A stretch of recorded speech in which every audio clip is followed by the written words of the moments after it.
Muito bom dia! Um ótimo domingo para você. Que Deus te abençoe de uma maneira muito poderosa.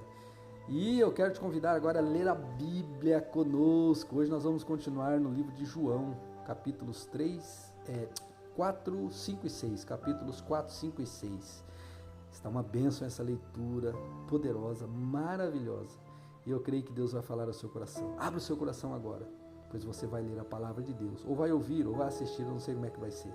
Mas vai ser poderoso. Vamos a ela? João capítulo 4. Jesus sabia que os fariseus tinham ouvido dizer que ele batizava e fazia mais discípulos que João. Embora Jesus mesmo não os batizasse, e sim seus discípulos. Assim, deixou a Judéia e voltou para a Galiléia. No caminho, teve de passar por Samaria. Chegou ao povoado samaritano de Sicar, perto do campo que Jacó tinha dado a seu filho José.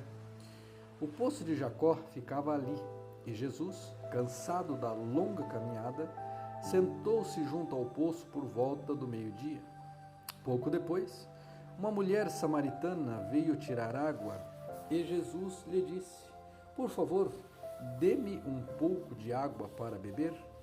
Naquele momento, seus discípulos tinham ido ao povoado comprar comida. A mulher ficou surpresa, pois os judeus se recusam a ter qualquer contato com os samaritanos.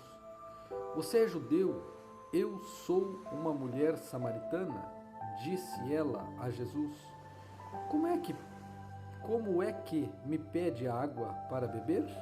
Jesus respondeu: "Se ao menos você soubesse que presente Deus tem para você e com quem está falando, você me pediria e eu lhe daria água viva. Mas você não tem corda, nem balde, e o poço é muito fundo," disse ela. "De onde tiraria essa água viva? Além do mais, você se considera mais importante que nosso antepassado Jacó, que nos deu este poço?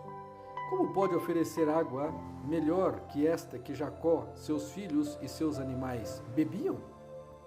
Jesus respondeu: "Quem bebe desta água logo terá sede outra vez.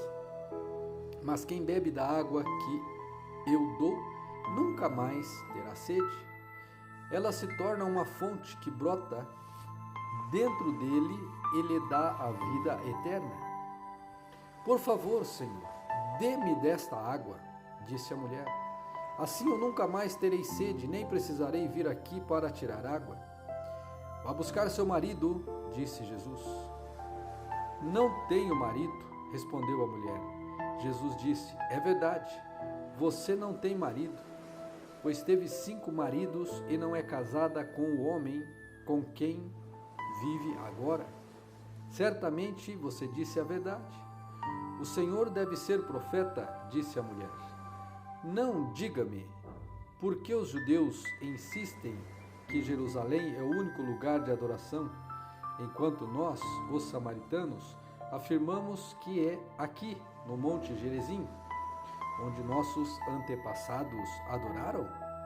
Jesus respondeu: "Creia em mim, mulher. Está chegando a hora em que já não importará se você adora o Pai neste monte ou em Jerusalém. Vocês, samaritanos, sabem muito pouco a respeito daquele a quem adoram.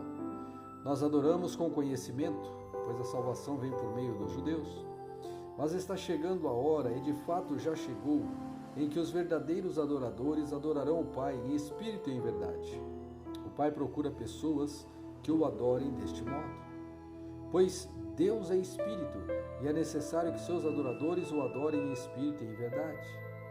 A mulher disse: "Eu sei que o Messias, aquele que é chamado Cristo, virá. Quando vier, ele nos explicará tudo." Então Jesus lhe disse: "Sou eu o que fala com você." Naquele momento, seus discípulos voltaram, ficaram surpresos de encontrá-lo falando com uma mulher, mas nenhum deles se atreveu a perguntar: "O que o senhor quer?" ou "O que o senhor conversa com ela?" A mulher deixou sua vasilha de água junto ao poço e correu de volta para o povoado, dizendo a todos: venham ver um homem que me disse tudo o que eu já fiz na vida. Será que não é ele o Cristo? Então as pessoas saíram do povoado para vê-lo. Enquanto isso, os discípulos insistiam com Jesus: Rabi, coma alguma coisa. Ele, porém, respondeu: Eu tenho um tipo de alimento que vocês não conhecem. Os discípulos perguntaram uns aos outros: Será que alguém lhe trouxe comida? Então Jesus explicou: Meu alimento consiste em fazer a vontade daquele que me enviou e em terminar a sua obra. Se vocês não costumam dizer: Ainda faltam 4 meses para a colheita? Mas eu lhes digo: despertem e olhem em volta. Os campos estão maduros para a colheita. Os que colhem já receberam salário, e os frutos que ajuntam são as pessoas que passam a ter a vida eterna. Que alegria espera tanto o que semeia como o que colhe? Vocês conhecem o ditado: um semeia e o outro colhe, e é verdade. Eu envio vocês para colher onde não semearam.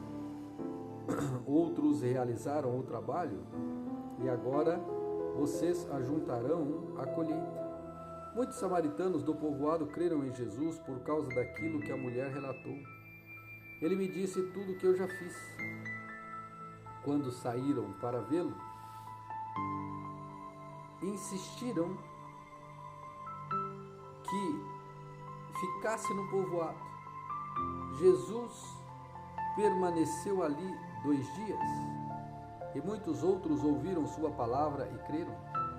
Então disseram à mulher: Agora cremos não apenas por causa do que você nos contou, mas porque nós mesmos o ouvimos. Agora sabemos que ele é de fato o Salvador do mundo. Depois daqueles 2 dias, Jesus partiu para a Galiléia. Ele mesmo tinha dito que um profeta não é honrado em sua própria terra. Mas, uma vez que os galileus haviam estado em Jerusalém para a festa da Páscoa e visto tudo que Jesus fizera, eles o receberam. Enquanto Jesus viajava pela Galiléia, chegou a Caná, onde tinha transformado água em vinho. Perto dali, em Cafarnaum, havia um oficial do governo cujo filho estava muito doente. Quando soube que Jesus viera da Judéia para a Galiléia, foi até ele e suplicou que fosse a Cafarnaum para curar seu filho, que estava à beira da morte. Jesus exclamou: Jamais crerão, a menos que vejam sinais e maravilhas. O oficial implorou: Senhor, por favor, venha antes que meu filho morra. Volte, disse Jesus, seu filho viverá. O homem creu nas palavras de Jesus e partiu para casa. Enquanto estava a caminho, alguns de seus servos vieram a seu encontro com a notícia de que seu filho estava vivo e bem. Ele perguntou quando o menino havia começado a melhorar, e eles responderam: Ontem à tarde, a 1 hora, a febre subitamente desapareceu. Então o pai percebeu que havia sido naquele exato momento que Jesus tinha dito: Seu filho viverá. E o oficial e todos de sua casa creram em Jesus. Esse foi o segundo sinal que Jesus realizou na Galiléia, depois que veio da Judéia. João capítulo 5. Depois disso, Jesus voltou a Jerusalém para uma das festas religiosas dos judeus. Dentro da cidade, junto à porta das ovelhas, ficava o tanque de Betesda, com 5 pátios cobertos. Ficavam ali cegos, mancos e paralíticos, uma multidão de enfermos, esperando o movimento da água, pois um anjo do Senhor descia de vez em quando e agitava a água. O primeiro que entrasse no tanque, após a água ser agitada, era curada de qualquer enfermidade que tivesse. Um dos homens ali estava doente havia 38 anos. Quando Jesus o viu e soube que estava enfermo por tanto tempo, perguntou-lhe: Você gostaria de ser curado? O homem respondeu: Não consigo, Senhor, pois não tenho quem me coloque no tanque quando a água se agita. Alguém sempre chega antes de mim. Jesus lhe disse: Levante-se, pegue sua maca e ande. No mesmo instante, o homem ficou curado. Ele pegou sua maca e começou a andar. Uma vez que esse milagre aconteceu no sábado, os líderes judeus disseram ao homem que havia sido curado: hoje é sábado, a lei não permite que você carregue essa maca? Mas ele respondeu: o homem que me curou disse: pegue sua maca e ande. Quem foi que lhe disse uma coisa dessas? Perguntaram eles. O homem não sabia, pois Jesus havia desaparecido no meio da multidão. Mais tarde, Jesus o encontrou no templo e lhe disse: agora você está curado, deixe de pecar, para que nada pior lhe aconteça. O homem foi até os líderes judeus e lhes disse que tinha sido Jesus quem o havia curado. Então os líderes judeus começaram a perseguir Jesus por não respeitar as regras do sábado. Jesus, porém, disse: meu pai sempre trabalha, e eu também. Assim os líderes judeus se empenharam ainda mais em encontrar um modo para matá-lo, pois ele não apenas violava o sábado, mas afirmava que Deus era seu pai e, portanto, se igualava a Deus. Jesus respondeu: eu lhes digo a verdade, o filho não pode fazer coisa alguma por sua própria conta. Ele faz apenas o que vê o pai fazer. Aquilo que o pai faz, o filho também faz. Pois o pai ama o filho e lhe mostra tudo o que faz. Na verdade, o pai lhe mostrará obras ainda maiores que estas, para que vocês fiquem admirados. Pois assim como o pai dá vida àqueles que ele ressuscita dos mortos, também o filho dá vida a quem ele quer. Além disso, o pai não julga ninguém, mas deu ao filho autoridade absoluta para julgar, para que todos honrem o filho como honram o pai. Quem não honra o filho, certamente não honra o pai que o enviou. Eu lhes digo a verdade: quem ouve minha mensagem e crê naquele que me enviou, tem a vida eterna. Jamais será condenado, mas já passou da morte para a vida.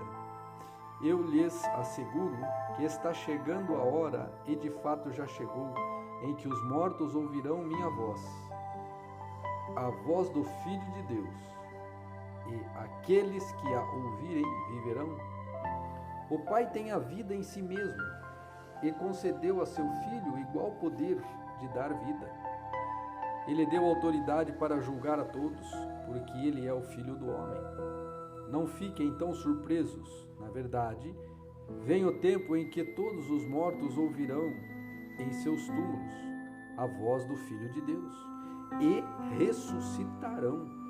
Aqueles que fizeram o bem ressuscitarão para terem vida eterna. Aqueles que continuaram a fazer o mal ressuscitarão para serem julgados. Não posso fazer coisa alguma por minha conta própria. Julgo conforme aquilo que Deus me diz. Logo, meu julgamento é justo, pois não faço minha própria vontade, mas a vontade do Pai que me enviou. Se eu testemunhasse a respeito de mim mesmo, meu testemunho não seria válido. Mas há outro que também testemunha sobre mim, e eu lhes asseguro que tudo o que ele diz a meu respeito é verdadeiro. Vocês enviaram investigadores para ouvir João, e o testemunho dele sobre mim é verdadeiro.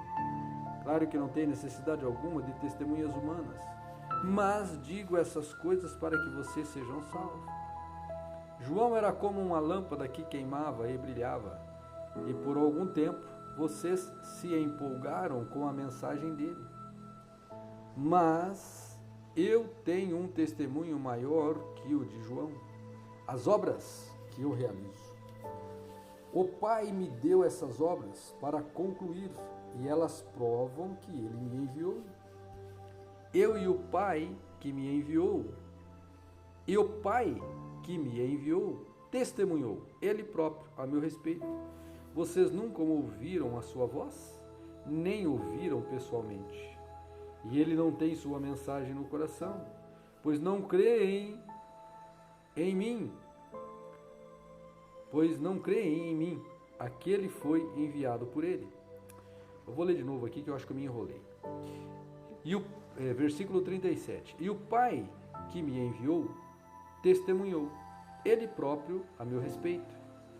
Vocês nunca ouviram sua voz, nem ouviram pessoalmente, e não têm sua mensagem no coração, pois não creem em mim, aquele que foi enviado por ele. Vocês estudam minuciosamente as Escrituras, porque creem que elas lhe dão vida eterna, mas as Escrituras apontam para mim, e, no entanto, vocês se recusam a vir a mim para receber essa vida. Sua aprovação não vale nada para mim, pois eu sei que o amor a Deus não está em vocês. Eu vim em nome de meu Pai, e vocês me rejeitaram. Se outro vier em seu nome, em seu próprio nome, vocês o receberão. Não é de admirar que não possam crer, pois vocês honram uns aos outros, mas não se importam com a honra que vem do único Deus. Mas não sou eu quem os acusará diante do Pai. Moisés os acusará. Sim, Moisés, a quem vocês põem sua esperança, ou em quem vocês põem sua esperança. Se crescem de fato em Moisés, creriam em mim, pois ele escreveu a meu respeito. Contudo, uma vez que não creem naquilo que ele escreveu, como crerão no que eu digo? João capítulo 6. Depois disso, Jesus atravessou o mar da Galileia, também conhecido como Mar de Tiberíades. Uma grande multidão o seguia por toda parte, pois tinham visto os sinais que ele havia realizado ao curar os enfermos. Então Jesus subiu ao monte e sentou-se com seus discípulos. Era quase tempo da festa judaica da Páscoa.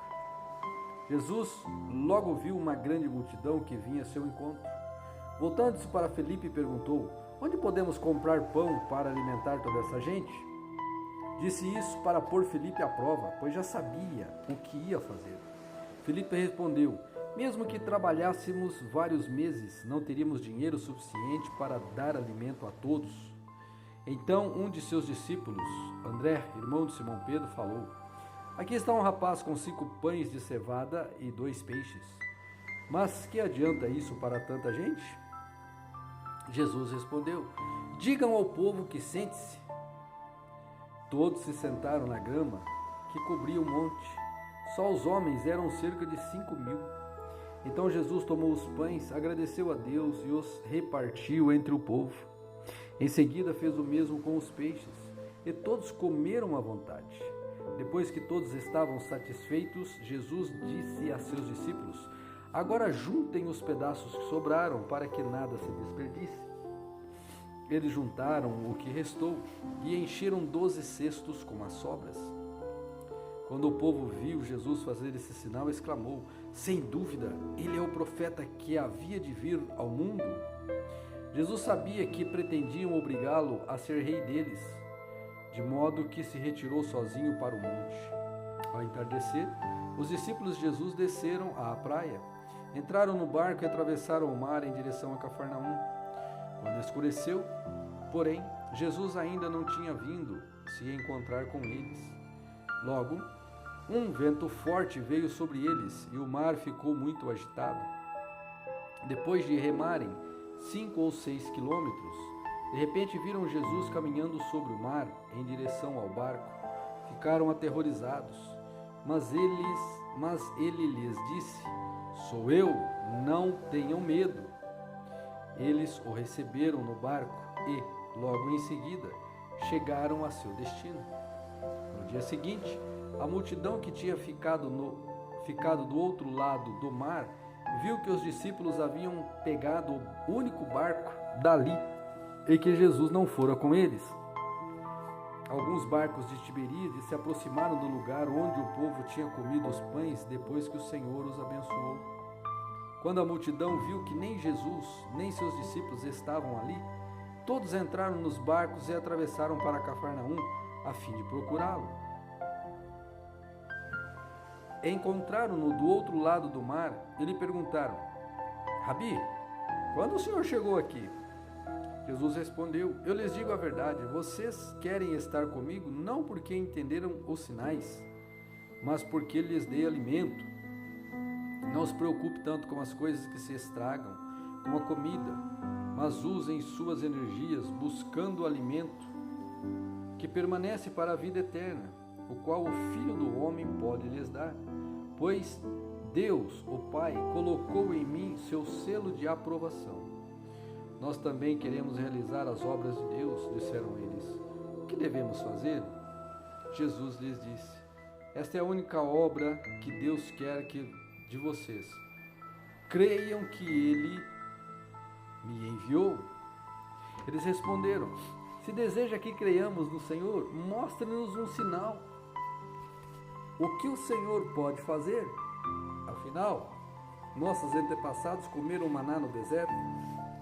As Escrituras dizem: Moisés lhes deu de comer pão do céu. Jesus disse: eu lhes digo a verdade, não foi Moisés quem lhes deu o pão do céu. É meu Pai quem dá o verdadeiro pão do céu a vocês. O verdadeiro pão de Deus é aquele que desce do céu e dá vida ao mundo. Senhor, dê-nos desse pão todos os dias, disseram eles. Jesus respondeu: eu sou o pão da vida. Quem vem a mim nunca mais terá fome. Quem crê em mim nunca mais terá sede. Mas vocês não creram em mim, embora me tenham visto. Contudo, aqueles que o Pai me dá virão a mim, e eu jamais os rejeitarei. Pois desci do céu para fazer a vontade daquele que me enviou, e não minha própria vontade. E esta é a vontade de Deus, que eu não perca um sequer de todos que ele me deu, mas que ressuscite todos no último dia. Pois é a vontade de meu Pai que todo aquele que olhar para o Filho e nele crer tenha vida eterna, e eu os ressuscitarei no último dia. Então os judeus começaram a criticá-lo, pois ele havia afirmado: eu sou o pão que desceu do céu. Diziam: este não é Jesus, filho de José? Conhecemos seu pai e sua mãe? Como ele pode dizer: desci do céu? Jesus, porém, respondeu: parem de me criticar, pois ninguém pode vir a mim se o Pai que me enviou não o trouxer a mim, e no último dia eu o ressuscitarei. Como dizem as Escrituras, todos eles serão ensinados por Deus. Todo aquele que ouve o Pai e aprende dele vem a mim. Não que alguém tenha visto o Pai, somente eu, que fui enviado por Deus, o vi. Eu lhes digo a verdade: quem crê tem a vida eterna. Sim, eu sou o pão da vida. Seus antepassados comeram maná no deserto, mas morreram. Quem comer o pão do céu, no entanto, jamais morrerá.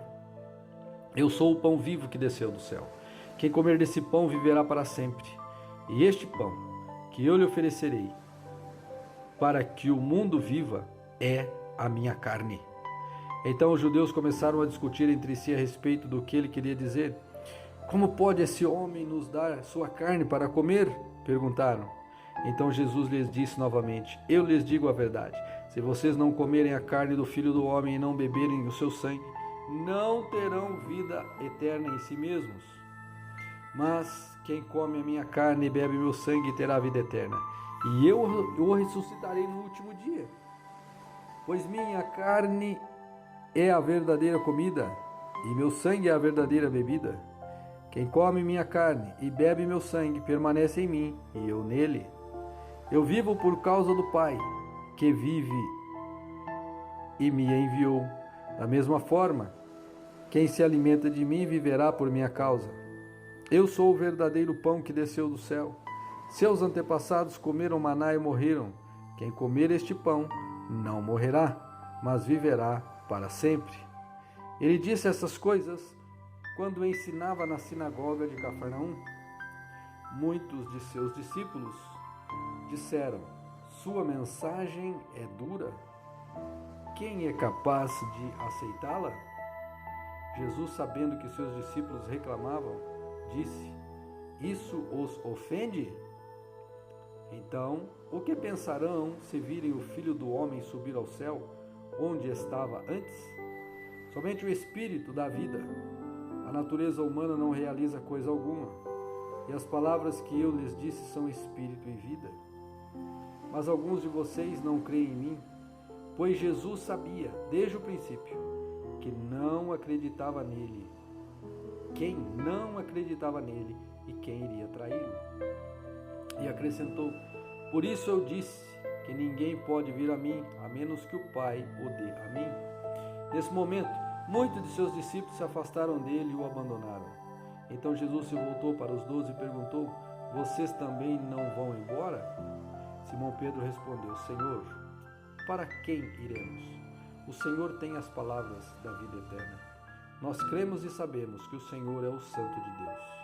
Então Jesus disse: eu escolhi vocês 12, mas um de vocês é um diabo. Ele se referia a Judas, filho de Simão Iscariotes, um dos 12, mas que mais tarde o trairia.